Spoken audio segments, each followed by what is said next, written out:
Finally मेरा Google pin आज मुझे रिसीव हो चुका है। विद इन 1 मंथ मुझे ये गूगल पिन रिसीव हो चुका है। और आप लोगों को कैसे अप्लाई करना है, कौन कौन सी बातों को ध्यान में रखना है जिससे कि आप लोगों का गूगल पिन आने में कोई भी देरी ना हो। अगर आप लोगों को पता है कि अगर आप लोगों का गूगल पिन नहीं आएगा तो आप लोगों को पैसा नहीं मिलेगा, तो इस बात को आप लोगों को काफ़ी अच्छे से ध्यान में रखना है। मुझे काफ़ी अच्छे से एक्सपीरियंस है इन चीज़ों का, क्योंकि मेरे पास दूसरा है एडसेंस अकाउंट है। इससे पहले भी मेरे पास एक एडसेंस अकाउंट था जिसमें गूगल पिन आया था, बट उसमें गूगल पिन 3 मंथ के बाद आया था गाइज। और उससे पहले मुझे रिसीव नहीं हुआ था, बट मेरा उसके बाद कैसे वेरिफिकेशन ऑन हुआ था। बाई चांस आपको गूगल पिन रिसीव नहीं हुआ है, फिर आप लोगों को कैसे आपका अकाउंट वेरीफाई करना है। सेकेंड पॉइंट पर आप लोगों को किस तरीके से गूगल पिन को अप्लाई करना है जिससे कि आप लोगों का विद इन 1 मंथ आप लोगों के घर पे गूगल पिन पहुंच जाए। मैं आप लोगों को स्टेप बाय स्टेप जानकारी दूंगा जिससे आप लोगों को समझ में आए। तो आप लोगों को वीडियो पूरा वॉच करना है, आप लोग बिल्कुल भी इसकी मत कीजिएगा। अगर इसके बावजूद भी आप लोगों को कोई भी किसी भी प्रकार की समस्या आती है तो आप लोग मुझसे नीचे कमेंट करके पूछ सकते हो, या फिर नीचे आप लोगों को व्हाट्सअप नंबर भी मिल जाएगा, वहां से भी जाके पूछ सकते हो। तो आप लोग को स्क्रीन पे देख सकते हो, सबसे पहले आपका नाम करेक्ट होना चाहिए। एक एजा जैसे कि आधार कार्ड पे मैच होता हो या किसी भी डॉक्यूमेंट पे मैच होता हो, तो आप लोगों का नाम जो है करेक्ट बिल्कुल होना चाहिए। उसके बाद सेकेंड स्टेप पे आता है कि आप लोगों का जो आप लोग यहाँ पे टैक्स वेरिफिकेशन फिल करते हो।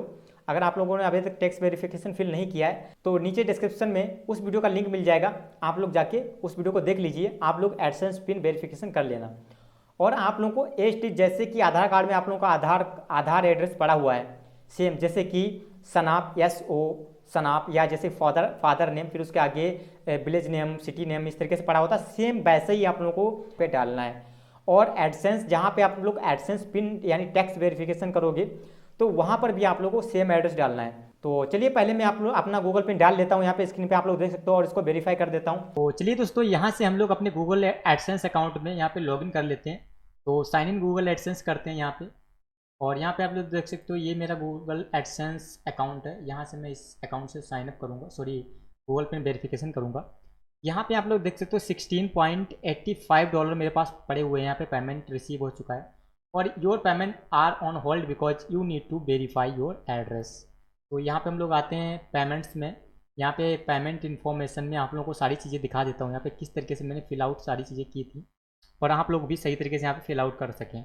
यहाँ पे देख सकते हो $16 पड़े हुए मेरे, $16.85। और यहाँ पे हाउ टू पे गेट पैड, यहाँ पे अपना पेमेंट मेथड आप लोगों को ऐड करना होगा। अपना बैंक अकाउंट यहाँ से आप लोग ऐड कर सकते हो। स्विफ्ट कोड डालना होगा, अकाउंट नंबर डालना होगा, IFSC कोड डालना होगा, बैंक नेम डालना होगा, और अकाउंट नेम जो अकाउंट ऑनर उसका नेम डालना पड़ेगा। याद रखना गाइज, अगर आप लोगों का स्विफ्ट कोड यहाँ पे गलत होता है तो आप लोगों का पैसा फंस सकता है। मैं आप लोगों को इसके लिए बेस्ट बैंक रिकमेंड करूँगा HDFC। बट अगर आप लोगों के पास HDFC में अकाउंट नहीं है तब भी कोई प्रॉब्लम नहीं है, आप लोग दूसरी बैंक अकाउंट का स्विफ्ट कोड वहाँ से बैंक जाकर के पता कर लेना। दोस्तों अगर आप लोगों का अदर बैंक है तो एक बार प्लीज़ आप लोग बैंक में जाकर पता जरूर कर लेना, नहीं तो बहुत सारे केस में मैंने देखा है कि उनका पैसा फंसता हुआ नज़र आया है। कई सारे लोगों का मतलब हेडक्वार्टर के थ्रू पैसा फंस जाता है, कहीं का कहीं पे फंस जाता है। तो ऐसी बहुत सारी दिक्कतें होती हैं। आप लोग जाकर के एक बार प्लीज़ पहले स्विफ्ट कोड बैंक से जाकर पता कर लीजिएगा। और बहुत सारी बैंकों को भी नहीं पता होता कि उनका स्विफ्ट कोड आखिर है क्या। तो अगर आप लोगों को इसकी जानकारी चाहिए तो मैंने आपको लोगों को बता दिया, नीचे आप लोग को dahelp24.com नीचे लिंक मिल जाएगा, या फिर आप लोग जाकर गूगल पे dahelp24.com सॉरी dahelp24 लिख सकते हो वहाँ पे, और आपको सबसे पहले dahelp24.com नाम की वेबसाइट आ जाएगी। उसी पर आप लोगों को चले जाना है। वहाँ से आप लोगों को एक कॉन्टैक्ट या सहायता फॉर्म मिल जाएगा, उसको आप लोग फिल कर दीजिए, या फिर नीचे आप लोगों को व्हाट्सअप नंबर भी मिल जाएगा, वहाँ से भी आप लोग मुझे कांटेक्ट कर सकते हो, जिससे कि मैं आप लोगों को स्विफ्ट कोड या अदर किसी भी प्रकार की समस्या आती है तो मैं आप लोगों की समस्या सॉल्व करने की कोशिश करूँगा।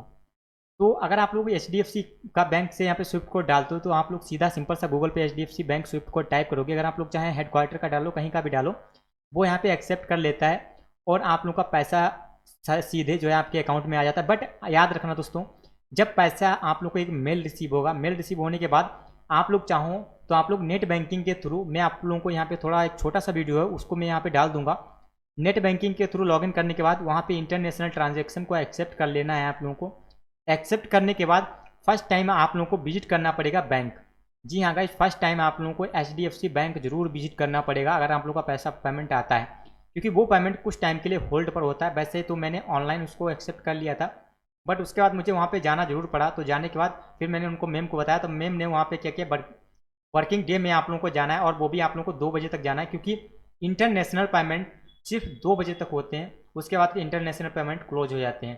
तो 2 बजे से पहले आप लोगों को ब्रांच पहुँचना है उसके बाद वहाँ पर आप लोगों को बताना है कि मेरा पेमेंट आ चुका है, 7 दिन हो चुके हैं, 4-5 दिन हो चुके हैं, बट मेरा पेमेंट अभी अकाउंट में नहीं आया है। मैम क्या करेंगे, आपको मैम होंगी या वहाँ पे जो भी सर होंगे वो आपका पेमेंट विद इन वहाँ पे जैसे कि आप लोग जब 2 बजे तक पहुँच जाओगे तो शाम तक आपके अकाउंट में ट्रांसफ़र हो जाएगा। या मेरा तो पेमेंट जो है 2 घंटे के बाद ट्रांसफ़र हो गया था। तो इस बात का स्विफ्ट कोड को आप लोगों को यहाँ पे बहुत अच्छे से ध्यान में रखना है। फिर से मैं आप लोगों को बोलता हूँ कि स्विफ्ट कोड और अकाउंट नंबर आप लोगों को अच्छे से ध्यान रखना, नहीं तो फिर आप लोगों को पैसा फंस सकता है यहाँ पर। तो चलिए दोस्तों, अब आते हैं हम अपने वेरिफिकेशन एड्रेस पर। यहाँ पे देख सकते हो, यहाँ पर आप लोगों को वही एड्रेस फिल करना है जो आप लोगों के आधार कार्ड में है, जैसा कि मैंने आप लोगों को पहले ही बता चुका हूँ। अब यहाँ पे जो आप लोगों को पिन रिसीव हुआ है वो पिन यहाँ पे आप लोगों को फिल कर लेना है। तो चलिए दोस्तों, मैं यहाँ पे अपना वेरिफिकेशन पिन डाल देता हूँ और वेरिफिकेशन पिन डालने के बाद यहाँ पे देखते हैं कि मेरा ये पिन सबमिट होता नहीं होता है। बट यार, मैं भी अपनी लाइफ में फर्स्ट टाइम ये पिन वेरिफिकेशन कर रहा हूँ। तो चलिए इस पिन को हम लोग डालते हैं, 425034। गाइस ये मतलब एकदम से मस्त लग रहा है एकदम वेरिफिकेशन करते हुए। तो चलिए दोस्तों, यहाँ पे मैं करता हूँ सबमिट। गाइस जैसे ही मैंने यहाँ पे सबमिट किया, यहाँ पे आप लोग देख सकते हो address verification completed. Guys yo, oh my God, तो फाइनली मेरा यहाँ पे वेरिफिकेशन कंप्लीट हो चुका है। और इसके लिए गाइस एक बार आप लोग कमेंट बॉक्स में जो भी आप लोग वीडियो देख रहे हो, एक बार कांग्रेचुलेशंस मेरे लिए जरूर लिख देना। और अगर आप लोग को कोई भी प्रॉब्लम्स आती है तो आप लोग द हेल्प24 वेबसाइट पर जाके विजिट कर सकते हो, वहाँ से मुझसे संपर्क कर सकते हो। तो चलिए एक बार मैं इसको रिफ्रेश करता हूँ, देखता हूँ कि यहाँ से ये वाला जो हमें यहाँ पे एरर शो हो रहा है ये हटा यहाँ से या नहीं हटता है। तो मैं एक बार यहाँ पे रिफ्रेश करता हूँ। रिफ्रेश करने के बाद गाइज देखिए, गाइज यहाँ से ये जो एरर था वो यहाँ से रिसॉल्व हो चुका है। गाइज क्या ही मस्त है यार, मुझे काफ़ी अब खुशी हो रही है।